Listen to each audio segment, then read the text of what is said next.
नमस्कार साथियों, स्वागत है आप सभी का आपके अपने YouTube चैनल ज्ञानम पे।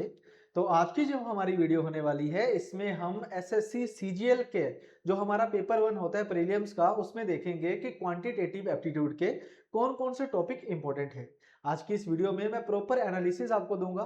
2025 के जितने भी प्रीलिम्स की शिफ्ट्स हैं उन सबको बेस मान के ही हम डिसाइड करेंगे कि कौन कौन से चैप्टर ऐसे हैं जो हमको पढ़ने हैं आने वाले 2 महीने में हमारे प्रीलिम्स पेपर के लिए।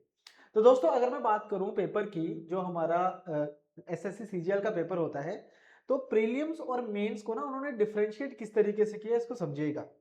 आपको पता है कि मैं यूट्यूब के ऊपर भी क्लासेस ले रहा हूं, प्रीलिम्स के पेपर डिस्कस करवा रहा हूं और उसमें मैं हर पेपर के एंड में यही बोलता हूं कि अर्थमेटिक ज्यादा पूछा जा रहा है, एडवांस कम पूछा जा रहा है। तो जब मैंने मेंस के पेपर भी डिस्कस किए हैं, जब प्रॉपर एनालाइज किए, तो उसमें मैंने देखा कि उसमें एडवांस मैथ ज्यादा है, अर्थमेटिक कम है। यानी कि इन्होंने किया क्या है, अगर मैं एसएससी की बात करूं तो सीजीएल का जो हमारा टीयर 1 का पेपर होता है उसमें अर्थमेटिक को ज्यादा रखा हुआ है और जो टीयर 2 का पेपर है उसमें एडवांस मैथ को ज्यादा रख दिया। तो अगर मैं इस चीज को इसका एक मैं निचोड़ निकालूं तो जो हमारा पेपर वन होगा, जो हमारा टीयर 1 का पेपर होगा जिसमें क्वांटिटेटिव एप्टीट्यूड के 25 क्वेश्चंस आपको देखने को मिलेंगे, तो मैं आपको ये कह सकता हूं कि आपको 16 से 17 सवाल, ये मैं मिनिमम बोल रहा हूं, ठीक है, मैक्सिमम 20 भी गए हैं पेपर्स में, तो 16 टू 17 क्वेश्चंस आपको मिलेंगे अर्थमेटिक के और 7 टू 8 क्वेश्चंस आपको मिलेंगे एडवांस मैथ के और एक दो सवाल आपको मिलेंगे डीआई के भी। ठीक है, तो कुछ शिफ्ट थी जिनमें ट्रिग्नोमेट्री के और ज्योमेट्री के सवाल भी थे, लेकिन कई शिफ्ट तो ऐसी थी जो प्लेन थी, बिल्कुल मेंसुरेशन के एक दो सवाल हैं, बाकी सारा अर्थमेटिक डाला हुआ है। ज्योमेट्री का, कोऑर्डिनेट ज्योमेट्री का एक एक सवाल डाला हुआ है। मतलब ये मान के चलिए कि टोटल अगर 21 शिफ्ट्स में अगर पेपर हुआ है, 20 शिफ्ट्स में पेपर हुआ है, तो उसमें से 8-9 शिफ्ट तो ऐसी हैं जिनमें एडवांस मैथ आया ही नहीं है। ठीक है, एडवांस मैथ के नाम पे दो सवाल मेंसुरेशन के बस। ठीक है, और जो जिन शिफ्ट्स में एडवांस मैथ पूछा भी गया है उसमें एक सवाल होगा आपका ट्रिग्नोमेट्री का और 2-3 सवाल आपके ज्योमेट्री के हैं, मतलब कुल मिला के 5-6 सवाल है ना। तो हमने अपनी अप्रोच को भी वही उसी तरीके से ही चलाना है। देखो, नो डाउट प्री और मेंस की तैयारी एक साथ ही होती है, अलग अलग कुछ नहीं होता है। लेवल क्या होता है कि प्री में इजी लेवल होता है, मेंस में थोड़ा मुश्किल लेवल होता है, लेकिन तैयारी जो है वो एक साथ ही चलती है। तो अब हमने क्या करना है, जब हम बात करेंगे क्वांटिटेटिव एप्टीट्यूड की, तो यहाँ पे मैंने लिखा है 45 प्लस मार्क्स, क्योंकि एक दो सवाल ऐसे होंगे जो आउट ऑफ द बॉक्स देगा एग्जामिनर, क्योंकि इस बार सेक्शनल टाइम भी है। तो हमें क्या करना है कि जो लेंथी क्वेश्चंस है उनको एलिमिनेट करना है, कि उनको बाद में देखेंगे, टाइम मिलेगा तो करेंगे, क्योंकि 15 मिनट्स 25 क्वेश्चंस है।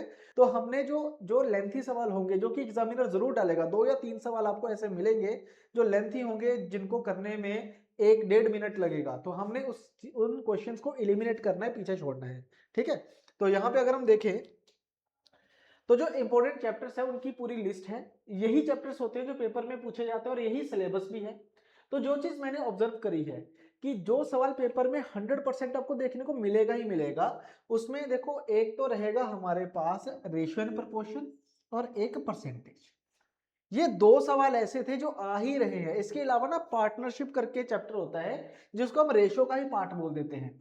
पार्टनरशिप के दो दो सवाल पूछे गए थे, एक एक शिफ्ट में दो दो सवाल पूछे गए थे।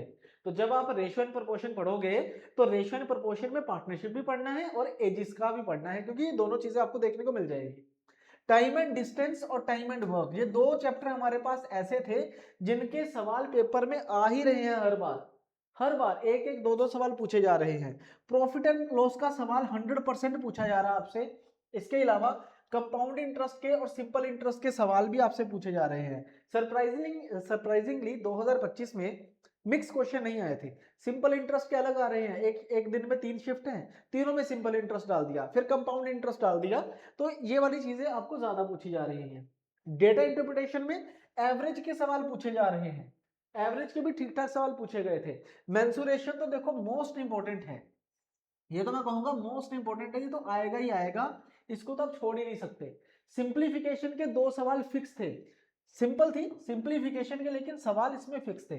ठीक है, और कुछ शिफ्ट ऐसी थी जिनमें ज्योमेट्री पूछी गई थी, मुश्किल नहीं थी, इजी थी, लेकिन ज्योमेट्री के सवाल पूछे गए थे। तो मैं यहां पे लिख रहा हूं ज्योमेट्री।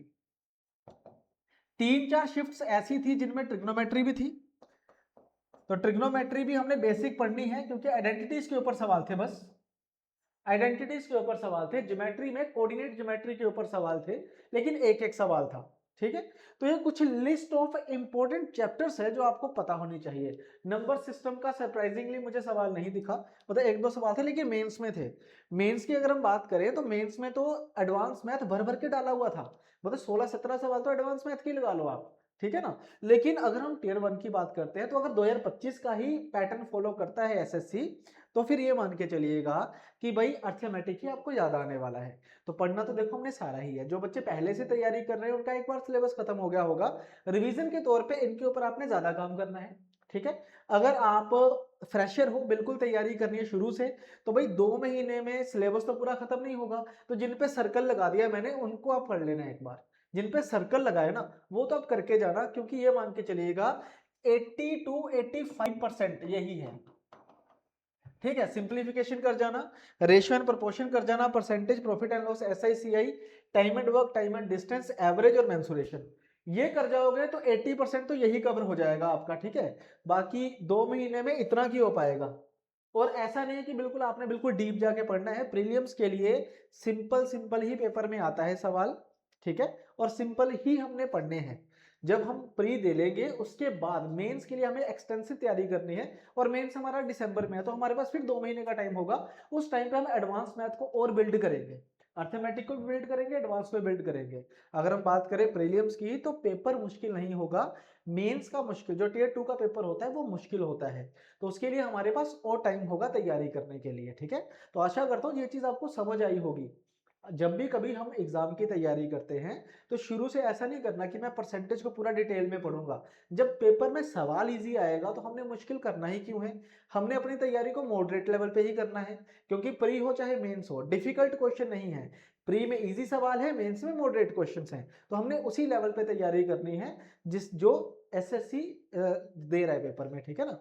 हम भी अपने स्टूडेंट्स को क्लासरूम के अंदर प्रीवियस ईयर क्वेश्चंस करवा रहे हैं ताकि उनको आइडिया हो कि पेपर किस तरीके का आता है। अगर आप भी तैयारी करना चाहते हो हमारे साथ, तो सेक्टर 34A चंडीगढ़ में ज्ञानम इंस्टीट्यूट है हमारा, जहाँ पे नए बैचेस शुरू होने जा रहे हैं मंडे से, तो आप उसको भी ज्वाइन कर सकते हो। अगर आपको कोई भी जानकारी चाहिए तो आप विजिट कर सकते हो हमारे इंस्टीट्यूशन को। अगर इसके अलावा अगर आप टेलीफोन पे जानकारी चाहते हो तो डिस्क्रिप्शन में हमारे नंबर भी गिवन है, आप उस नंबर पे भी कॉल कर सकते हो। और आने से पहले आप हमें कॉल कर दीजिए ताकि हम आपको आपको प्रॉपर एड्रेस वगैरह शेयर कर सके, ताकि आप आराम से हमारे पास पहुंच जाओ। तो चलिए दोस्तों, इसी के साथ आज की क्लास में खत्म करता हूं। मिलते हैं नेक्स्ट सेशन में। Thank you very much, bye bye, thank you.